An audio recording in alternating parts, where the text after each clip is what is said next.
আগের দিন রাত্রে খুব জোরে ঝড় বৃষ্টি হয়েছে বলেই সকালে এরকমটা ওয়েদার, একদম ঘন কালো মেঘ, ঠান্ডা ঠান্ডা হাওয়া। তো চলো বন্ধুরা, তোমাদের সবাইকে সাথে নিয়ে আবারও একটি নতুন ভিডিও শুরু করা যাক। গুড মর্নিং সবাইকে and welcome back to my channel.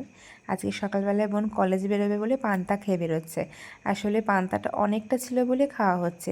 এই সবে মা রান্না বসিয়েছে এখন। আমাদের আজকের মাছের ঝোল করা হবে, সেই জন্য আলুটা কাটতে মা ভুলে গেছে মাছের ঝোলের। তো সেই জন্য আমি মাকে মাছের ঝোলের আলুটা কেটে দিচ্ছিলাম, আর এদিকে রান্না বসিয়েছে মা ছোটো ছোটো চিংড়ি, কাঁকরোল, আলু, ভেন্ডি দিয়ে একটা চচ্চড়ি।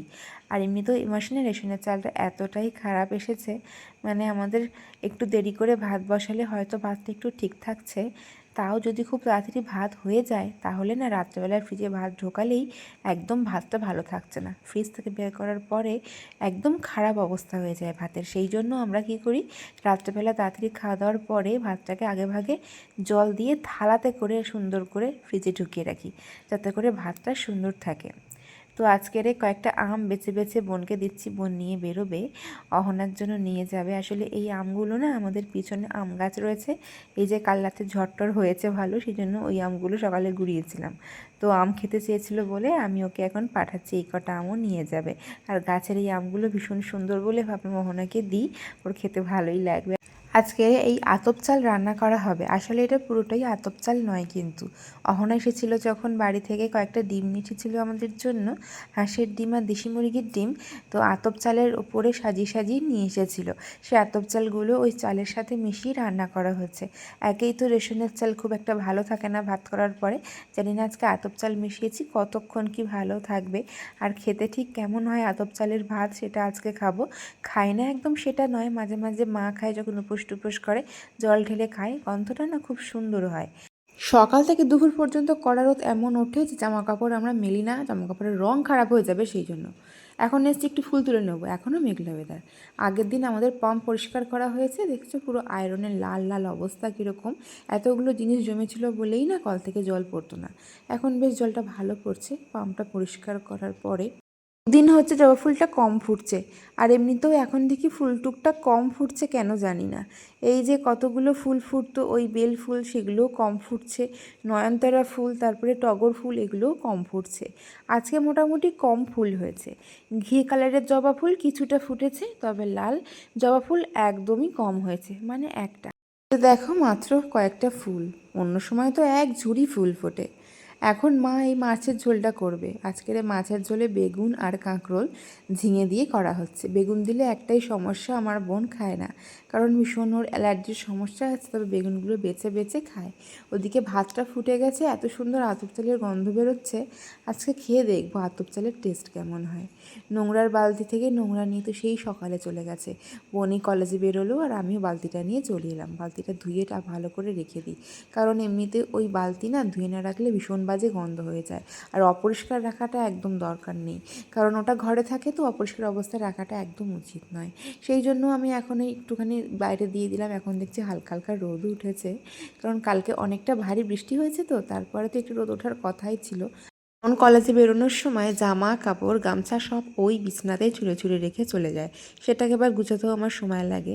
আগের দিন যেহেতু বৃষ্টি হয়েছে বলে চাদর আমাদের তিনজনেরই গায়ে দিতে লেগেছে, সেই জন্য সেগুলোকেও এখন ভাঁজ করতে সময় লাগছে। ব্যাস, ঘরের মধ্যে এই বিছনাটা যদি একটু পরিষ্কার থাকে তাহলে মনে হয় ঘরটা অনেকটা গোছানো গোছানো লাগছে। আর বিছনা অপরিষ্কার থাকলে একদম যে কী অস্বস্তি হয় সেটার বলার কথা নয়।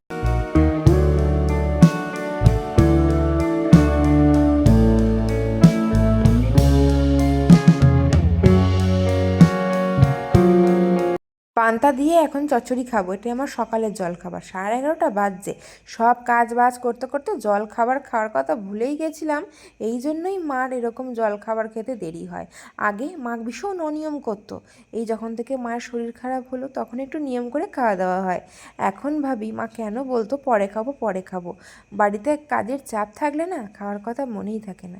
আর এমনিতেও কাজগুলো আগে না সেরে খেতেও ইচ্ছা করে না।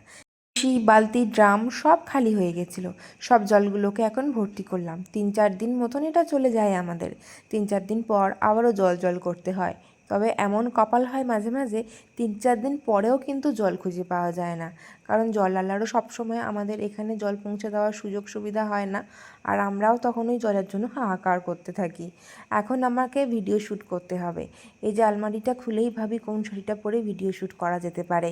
সব শাড়িগুলো একটা একটা করে আমিই পরি এই ভিডিও শ্যুট করার চক্করে, তা না হলে তো আলমারি ভর্তি পরেই থাকতো। মা তো এমনিতেও এখন সেভাবে শাড়িটা পরতে পারে না। আর এই যে এই জায়গাটা দেখছো, এখানেই আমি মেকআপ ভিডিও শ্যুট করি। এই জায়গাটায় আমি শাড়ি স্টাইলিং করি। যেদিন আমি মেকআপ ভিডিও শ্যুট করি সেদিনই একটা করে শাড়ি স্টাইলিংয়ের ভিডিও করি। আর এই শাড়ি পরতে গিয়েই আমার যা অবস্থা হয়েছিল, কিছুতেই আঁচল আর কুচি সমান হচ্ছিল না। শিফনের এই শাড়িগুলো না এমন যাই হয়, এর অজান্তেই না একটা নিয়ম ফলো করছি। আমি নিজেও বুঝতে পারি না কেন মেকআপ ভিডিও শ্যুট করার পরেই একটা শাড়ি স্টাইলিংয়ের ভিডিও আমাকে করতেই হবে। সেরকমটাই আমি করি। তখন আমার দুটো ভিডিও করে নিতে হয়। ভিডিও তো দেখতে এমন লাগে, দুটো ভিডিওকে যে ঠিকঠাক করে ওই যে সব কিছুকে শ্যুট করার ব্যাপারটা যে কতটা কঠিন, এই যারা আমরা ভিডিও ক্রিয়েট করি তারা বলতে পারবো। আর তার উপরে যদি ব্লগিংয়ের ভিডিও শ্যুট করার থাকে, সেটা অনেকটা কষ্টের হয়। তবে শরীর ভালো থাকলে আমি সব করে নেব, তখন কাজ করতে ভালো লাগে। মুশকিল হলো একটাই, একটানা দাঁড়িয়ে ভিডিও করি।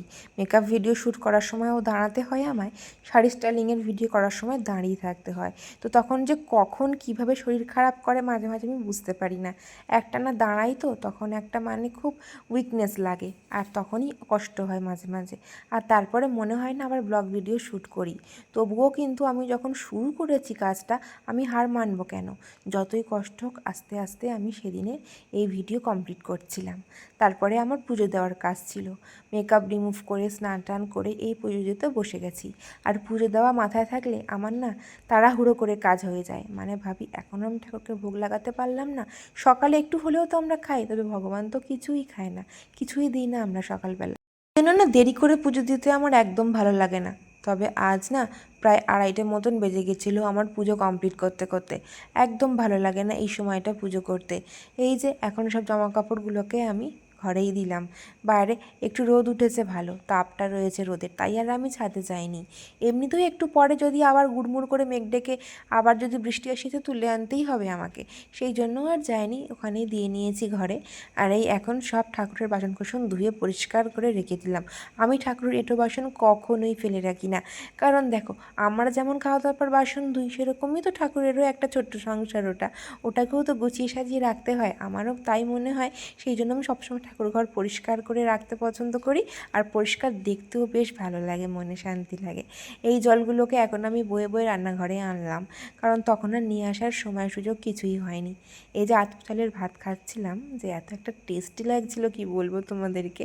আর কি রান্না হয়েছিল তোমরা তো জানোই, কই মাছের ঝোল হয়েছিল, আর হয়েছিল একটা চচ্চড়ি। এই খাওয়া দাওয়া করতে করতে প্রায় 4টে মতন বাজবে ভাব, তবে 4টে এখনও বাজেনি। এই যে ফ্রিজের জল এখন আমি তুলবো ভালো করে চিপে চিপে, কারণ আগের দিন রাত্রেবেলা থেকে ফ্রিজ বন্ধ ছিল, অনেক বরফ জমেছিল ফ্রিজে, সেগুলো এখন সব গলে গলে জল হয়ে বেরোচ্ছে। এগুলো পরিষ্কার করব, তারপরে আমি একটু বসতে পারবো। আমার ভীষণ পরিমাণে কোমরটা ব্যথা করছিল, পাও ব্যথা করছিল, তবুও সেদিন আমার কাজ শেষ হচ্ছিল না। এমনটাই হয় যখন শরীর খারাপ করে একটু, তখন দেখবে কাজ আরও বেড়ে যায়, কাজ যেন শেষই হয় না।